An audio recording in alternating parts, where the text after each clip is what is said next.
तो ब्रेक के बाद आप सभी का स्वागत है। बढ़ती उसी खबर पर, जहां पर दिल्ली में बढ़ते प्रदूषण पर आखिरकार सरकार काफी सख्त नजर आ रही है। इसी के तहत सख्त एक्शन भी लिया गया है। BS6 से कम की जो गाड़ियां हैं उनकी एंट्री पूरे तरीके से बैन कर दी गई है। No PUC no petrol formula भी लागू है। पेट्रोल पंप पर परिवहन विभाग की टीम तैनात रहेगी। तो बड़ी खबर आपको बता रहे हैं, जहां पर दिल्ली में जिस तरीके से प्रदूषण बढ़ता जा रहा है, इसके तहत अब आखिरकार सख्त एक्शन यहां पर लिया गया है। जहां पर BS6 से कम की जो गाड़ियां हैं उनको पूरे तरीके से उनकी एंट्री बैन कर दी गई है। साथ ही अगर आपके पास PUC नहीं है तो आपको पेट्रोल पंप पर ना तो पेट्रोल मिलेगा ना ही डीजल आपको मिलेगा। ज्यादा जानकारी के लिए हमारे संवाददाता किरण पाल हमारे साथ में जुड़ चुके हैं। किरण पाल, देखिए, क्योंकि बढ़ता हुआ प्रदूषण, दूसरी तरफ कोहरे की मार, ऐसे में दिल्ली में सख्त एक्शन शुरू हो चुका है सरकार की तरफ से कि BS6 से कम की जो गाड़ियां हैं उन पर एंट्री पूरे तरीके से बैन कर दी गई है।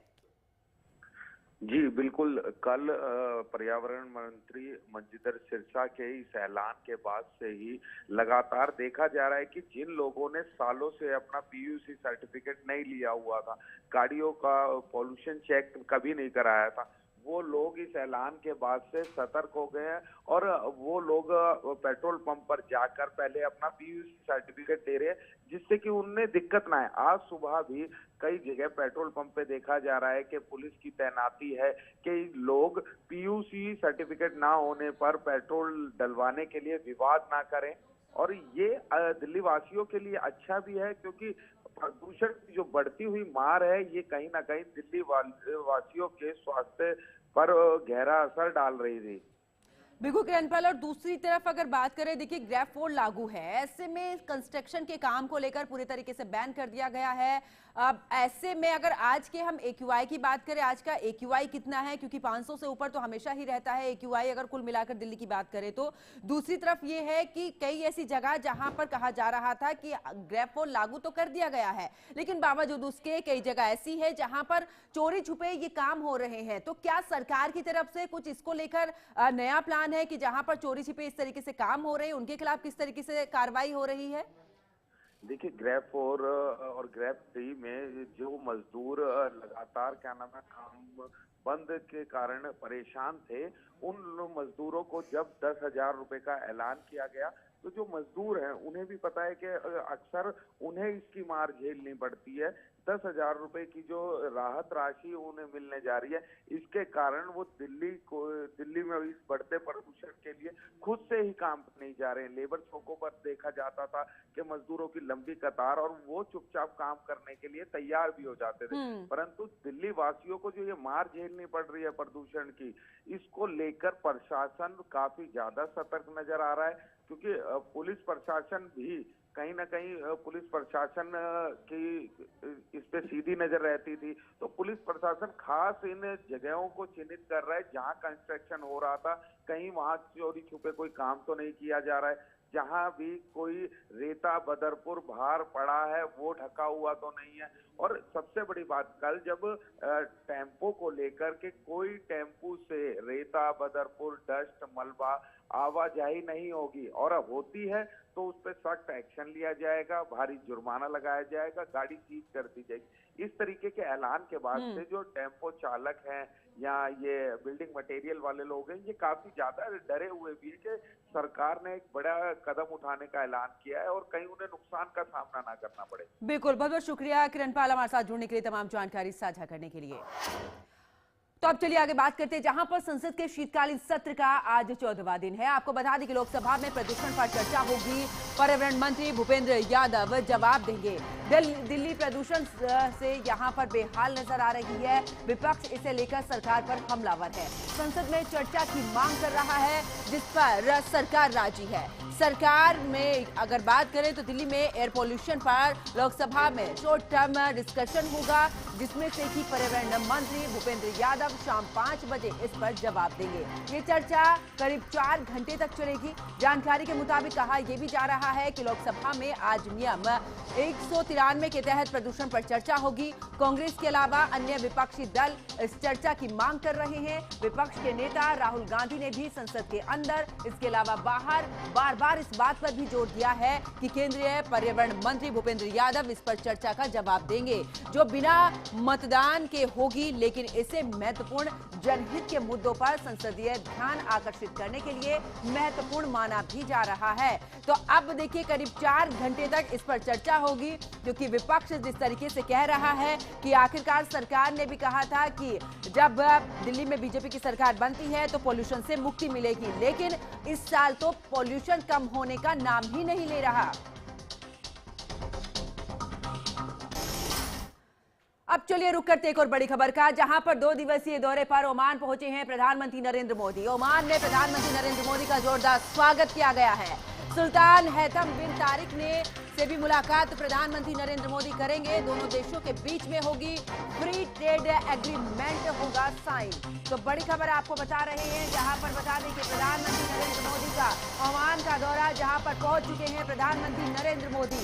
ओमान में प्रधानमंत्री नरेंद्र मोदी का भव्य स्वागत किया गया है। 2 दिवसीय दौरे पर ओमान पहुंचे हैं, जहां पर ओमान में प्रधानमंत्री नरेंद्र मोदी का भव्य स्वागत किया गया है। सुल्तान हैथम बिन तारिक से मुलाकात करेंगे। दोनों देशों के बीच में फ्री ट्रेड एग्रीमेंट पर भी चर्चा होगी। तो प्रधानमंत्री नरेंद्र मोदी 2 दिवसीय दौरे पर ओमान पहुंच चुके हैं, जहां पर भारतीय संस्कृति की झलक भी देखने को मिली है।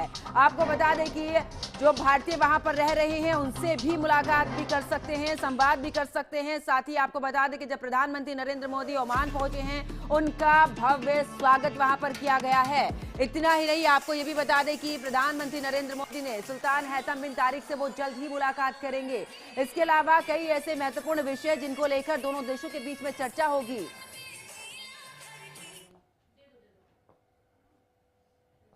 तो प्रधानमंत्री नरेंद्र मोदी का ओमान का दौरा, ओमान की राजधानी मस्कट पहुंचे हैं प्रधानमंत्री नरेंद्र मोदी, जहां पर आपको बता दें कि प्रधानमंत्री नरेंद्र मोदी के पहुंचने पर भव्य स्वागत उनका किया गया है।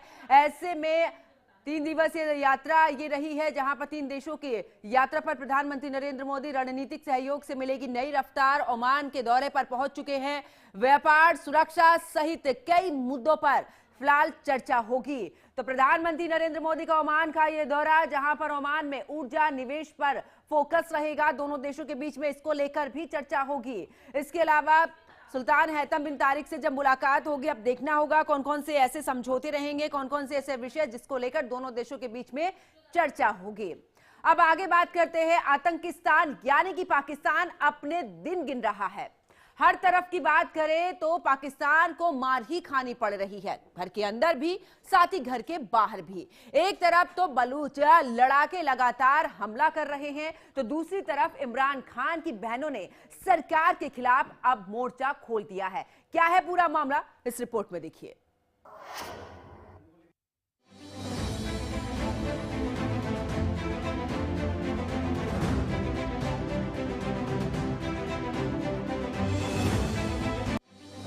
पाकिस्तान में क्या सब कुछ ठीक है?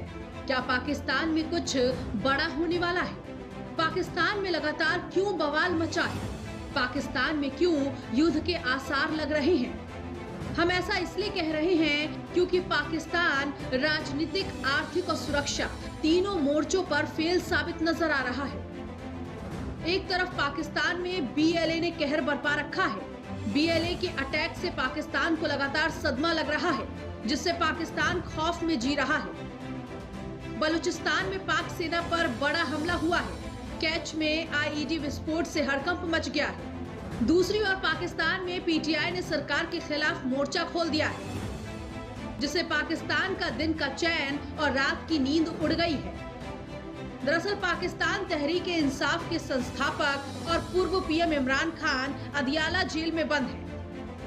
इमरान की बहन अलीमा खान ने एक बार फिर जेल प्रशासन पर गंभीर आरोप लगाते हुए कहा कि उन्हें भाई से मिलने नहीं दिया जा रहा है। अदियाला जेल में इमरान से बार बार मिलने से रोके जाने के बाद उनकी बहनों ने जंग का ऐलान कर दिया है। साथ ही पाकिस्तान बंद करने की धमकी दे डाली। इमरान खान की बहनें पीटीआई समर्थकों के साथ जेल के बाहर प्रदर्शन पर बैठ गई थी, जिसके बाद उन पर पानी में केमिकल मिलाकर वाटर कैनन का इस्तेमाल किया गया। जब आप केमिकल डाल के बुजुर्गों, औरतों और बच्चों पे नौबत आ जाए ना, याद रखें ये अरेस्ट भी कर रहे हैं, 40-50 लोगों को अरेस्ट भी कर रहे हैं लेकिन फिक्र ना करें, अगर ये जंग लड़नी है आजादी के लिए तो ये सारा कुछ इसका हिस्सा है। पाकिस्तान में एक हलचल तो तेज हो ही गई है। एक तरफ पाकिस्तान में बलोच लड़ाकों ने धावा बोल रखा है। बलूचिस्तान के पंजगुर में बड़ा हमला हुआ है। 5 से 6 बलोच लड़ाकों ने ताबड़तोड़ फायरिंग की है। दूसरी ओर पाकिस्तान में जनता हंगामा बरपा रही है। वहीं इन सब को लेकर संयुक्त राष्ट्र में भारत के राजदूत हरीश पर्वतनेनी ने क्या कुछ कहा, सुनिए। Madam President, before I conclude, I refer to the statement made by the representative of Pakistan today. India would like to reiterate that the Union territories of Jammu and Kashmir and Ladakh are an integral and inalienable part of India. They were, are, and will always remain so. Pakistan's unwarranted reference to Jammu and Kashmir in today's open debate attests to its obsessive focus on harming India and its people. A serving non-permanent Security Council member that chooses to further this obsession in all meetings and platforms of the UN in pursuit of its divisive agenda cannot be expected to fulfill its designated responsibilities and obligations. Pakistan में कानून व्यवस्था के नाम पर तो बिल्कुल धज्जियां उड़ी हुई हैं। चाहे वो घर के अंदर की बात हो या घर के बाहर की, दोनों तरफ से पाकिस्तान को मुंह की खानी पड़ रही है। एक तरफ बीएलए ने जीना हराम किया है तो दूसरी ओर अब इमरान खान की बहनें धरने पर बैठी हुई हैं, जिससे अब माना ये जा रहा है कि इन सब के बीच पाकिस्तान में कुछ बड़ा भी हो सकता है। Bureau report, HNN news.